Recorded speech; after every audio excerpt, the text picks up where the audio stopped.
விஜயன் வந்து உண்மையெல்லாம் கங்கா கிட்ட சொன்னோன்னா, கங்கா ரொம்ப சந்தோஷப்பட்டு எல்லா விஷயத்தையும் காவேரி கிட்ட சொல்றாங்க. காவேரி ரொம்ப சந்தோஷம் அடையிறாங்க. "நிஜமாவாக்கா?" அப்படின்னு. "ஆமாடி. அவர் உன் மேல உயிரே வச்சிருக்காருடி. அவரு ஃபுல் அண்ட் ஃபுல் மாமா கிட்ட அப்படி பேசியிருக்காரு. இந்த மாரி வந்து காவேரி கிடைக்க நான் குடுத்து வச்சிருக்கணும். காவேரி நானும் வந்து இந்த வாழ்க்கைய ரொம்ப நல்லா வாழணும்னு ஆசைப்படுறோம். அவ தான் என் வாழ்க்கை. அவ தான் என் உயிரம்னு அப்படி பேசியிருக்காருடி. உன்ன பத்தி அங்க நெனச்சிட்டு இருந்திருக்காரு ஃபுல் அண்ட் ஃபுல்லு.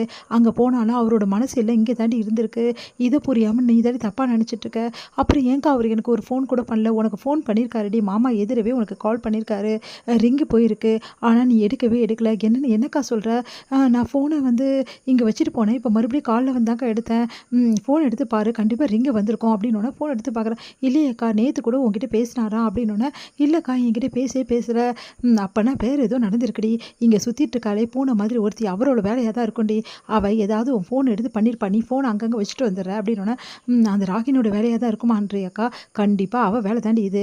அவ தான் உன்கிட்ட வந்து வந்து இந்த மாரி சொல்லிட்டு உன்ன வெறுப்பேத்திட்டு இருந்தா. இப்ப வரைக்கும் உன்ன ஆட்டி வைக்கிறது அவ தானே அப்டின்னு. ஆமாக்கா. அவ அப்படி பேசுனதால தான்க்கா நான் மனசு உடைஞ்சு போயிட்டேன். என்னதான் நான் அவகிட்ட தைரியமா பேசினாலும், என் மனசு ஃபுல்லாவே வந்து விஜய் பத்தி பயம்தான்க்கா அதிகமா இருந்தது. எனக்கு புரியுதுடி. இப்போ உனக்கு எந்த பயமும் வேணாம். விஜய் வந்துட்டோன நல்லபடி பேசு. அவர்கிட்ட நீ இந்த மாரி சந்தேகப்பட்ட விஷயத்த சொல்லாத.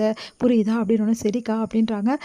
விஜய் வந்து வந்துட்டாரு. வந்தோனே, என்ன பிரதர் வந்துட்டீங்களா? அப்படின்னு குமரனும் அங்க வராரு. குமரன பார்த்துட்டு, சரி இப்ப எப்படி இருக்கு? அப்படின்னோனே, இப்ப நல்லா தான் இருக்காங்க. எந்த பிரச்சனையும் இல்ல அப்படின்றாங்க. சரி ஓகே. சரி காவேரி பார்க்கணும் முதல்ல. நேத்துலேருந்து பார்க்காம ஒரே டென்ஷனா இருக்கு காவேரிய. நான் முதல்ல பார்க்குறேன். ஒண்ணும் ஃப்ரெஷ் அப் ஆவல. நான் ஃப்ரெஷ் அப் ஆயிட்டு வந்து உங்ககிட்ட பேசுறேன் அப்படின்னா, சரி முதல்ல காவேரிய பாருங்க. அவளும் டென்ஷனா தான் இருப்பா அப்படின்னோனே, சரி ஓகேன்னு சொல்லிட்டு காவேரி பார்க்க ஓடி காவேரின்னு ஓடி வராரு. எங்க காவேரி வந்து ரூம்ல வந்து பார்க்குறாரு. காவேரி இல்ல. எங்க போனா காவேரி அப்படின்னு சொல்லி திரும்பி பார்க்கும்போது, காவேரி அப்படியே வந்து கட்டிக்கிட்டு அழறாங்க. விஜய்ன்னு சொல்லிட்டு, உடனே வந்து என்னாச்சு? என்னாச்சுடி? அப்படின்னு சொல்லிட்டு கேட்டோன்னே, பயந்துட்டியா? நான் ஒரு நைட் இல்லைன்னா ரொம்ப பயந்து போயிடுறேன்ல நீ. நேத்து நைட்டு நான் ரொம்ப லேட்டா தாண்டி வந்தேன். நீ அப்ப தூங்கிட்டு இருந்தியா? உன்கிட்ட சொல்லக்கூட முடியல. நான் அப்படியே கிளம்பி போயிட்டேன் ஹாஸ்பிட்டலுக்கு. என்ன தப்பா நினச்சிட்டியா காவேரி? நான் ஃபோன் பண்ணேன். ஏன் காவேரி நீ சரியாவே பேசல? எப்போ ஃபோன் பண்ணீங்க? அப்படின்னோன்னே, ஏன்டி நேத்தும் ஃபோன் பண்ணேன். நெறைய விஷயங்கள் சொன்னேன். இந்த மாரி ஹாஸ்பிட்டல்ல வெண்ணிலாவ சேர்க்க போற விஷயம்லாம் சொன்னேன். அதெல்லாம் கேட்டு அமைதியா தான் இருந்தேன். அப்படின்னு இது எல்லாத்தையும் அவளோட வேலையா தான் இருக்கும் அப்படின்னு சொல்லிட்டு யோசிக்கிறாங்க. சரி காவேரி என்ன பதில் சொல்ல? இல்லங்க எனக்கு ரொம்ப கஷ்டமா போச்சு. எனக்கு ரொம்ப பயந்துட்டேங்க நானு. நீங்க எங்க வெண்ணிலா வந்து கூட போனீங்கல்ல, அதனால என்ன மறந்துட்டீங்கன்னு நெனச்சேன். அது எப்படி உன்ன மறப்பேன்? நான் புருஷன்டி, உன் புருஷன்டி. நான் எப்படி உன்ன மறப்பேன்? அப்படி சொல்லிட்டு கத்திக்கிறாரு. உடனே விஜய் வந்து பார்த்துட்டு அப்படியே காவேரி கத்திட்டு அழறாங்க. நான் உங்ககிட்ட ஒரு விஷயம் சொல்லணும்னு காத்துருந்தேன். என்ன விஷயம்? அப்படின்னோனே, கிட்ட வந்து ஐ லவ் யூங்க. ஐ லவ் யூ ஸோ மச்ங்க அப்படின்றாங்க. இந்த ஒரு வார்த்தை வந்து அன்னைக்கு சொல்லாம என்ன எப்படி கஷ்டப்படுத்திட்ட? இன்னைக்கு என்னடி திடுதிப்புன்னு உடனே சொல்லிட்ட? அப்படின்னோனே, எனக்கு சொல்லணும் போல வச்சு சொல்லிட்டேன். எனக்கு இது போதும் காவேரி. ஐ டூ லவ் யூ காவேரி அப்படின்னு சொல்லிட்டு கட்டி பிடிச்சுக்கிறாரு. சரி நான் ரொம்ப பயந்துட்டியா? ஆமாங்க. நீங்க இல்லாம ரொம்ப கஷ்டமா போச்சு. சரி வெண்ணிலா இப்ப எப்படி இருக்காங்க? வெண்ணிலா ரொம்ப கஷ்டப்பட்டாடா நேத்தெல்லாம். ஆனா இப்ப பரவால்ல நல்லா இருக்கா. சரி நீ எதுக்கு என்ன தப்பா நினைச்ச காவேரி? நான் அப்படிப்பட்டவனா? உன்னை எப்பாவது நான் விட்டு குடுப்பேனா? நீ என் பொண்டாட்டிடி. நான் உன் புருஷன்டி. எப்படி விட்டு குடுப்பேன்? அப்படின்னோனே, எனக்கு புரியுதுங்க. ஆனா இருந்தாலும் என் மனசு அப்படின்னோனே, எனக்கு புரியுது.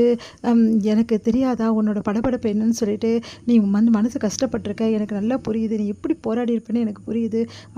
I am sorry Kaveri. உன்னை ரொம்ப தவிக்க விட்டுட்டேன்ல இந்த 2 நாள் அப்படின்றாங்க. அதெல்லாம் ஒண்ணும் இல்லங்க. நான் தான் தப்பா புரிஞ்சுக்கிட்டேன். நான் தான் சாரி சொல்லணும். இல்ல நான் தான் சாரி சொல்லணும் அப்படின்னு சொல்லிட்டு 2 பேருமே வந்து சரி 2 பேரும் சேர்ந்து சாரி சொல்லுவோம். ஓகேவா? சாரி அப்படின்னு சொல்லிட்டு கட்டி பிடிச்சுக்கிறாங்க. சரி எனக்கு இன்னொரு தடவை கேட்கணும் போல இருக்கு. இன்னும் ஒரே ஒரு வாட்டி சொல்லு காவேரி அப்படின்னா, சாரியா? சாரி இல்ல காவேரி. ஃபர்ஸ்ட்டு சொன்னேன்ல ஐ லவ் யூன்ற வார்த்தை அதுதான் அப்படின்னோனே, அப்படியா? சரி சொல்றேன் அப்படின்னு சொல்லிட்டு கிட்ட வந்து ஐ லவ் யூ அப்படின்றாங்க. சரி இந்த காதுல சொன்னா பத்தாதா? இந்த காதுல சொல்ல வேணாப்பா அப்படின்றாங்க. இந்த காதுலயா? அப்படின்னு சொல்லிட்டு காத பிடிச்சு இழுத்து அப்படி லைட்டா வந்து ம் கி கடி கடி போடுறாங்க. உடனே வந்து ஐய்யய்யோ! அடி பாவி இப்படி பண்ணிட்டியே அப்படின்னு பின்ன சும்மா சும்மா கேட்டுக்கிட்டே இருக்கீங்க. நான் தான் சொல்றேன்ல ஐ லவ் யூ விஜய் போதுமா அப்படின்னு கட்டிக்கிறாங்க. உடனே சந்தோஷம் தாங்கல. 2 பேரும் அப்படியே கட்டி பிடிச்சுக்கிறாங்க. இங்க வந்து வராங்க கங்கா இவங்க 2 பேரும் கட்டி பிடிச்சுக்கிறத பார்த்துட்டு அப்படியே வந்து தூரமா நின்னுட்டு காவேரி அப்படி சொல்லிட்டு அப்படி லைட்டா வந்து தட்டுறாங்க. உடனே வந்து காவேரியும் விஜயும் விலகுறாங்க.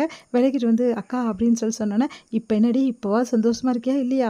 அப்பா பாப்பா எப்படி பாடாப்படுத்தி எடுத்துட்ட. ஏய் இவள வச்சு சமாளிக்கவே முடியல. நீங்க எப்படிதான் சமாளிக்கிறீங்கன்னு எல்லாரும் சிரிக்கிறாங்க.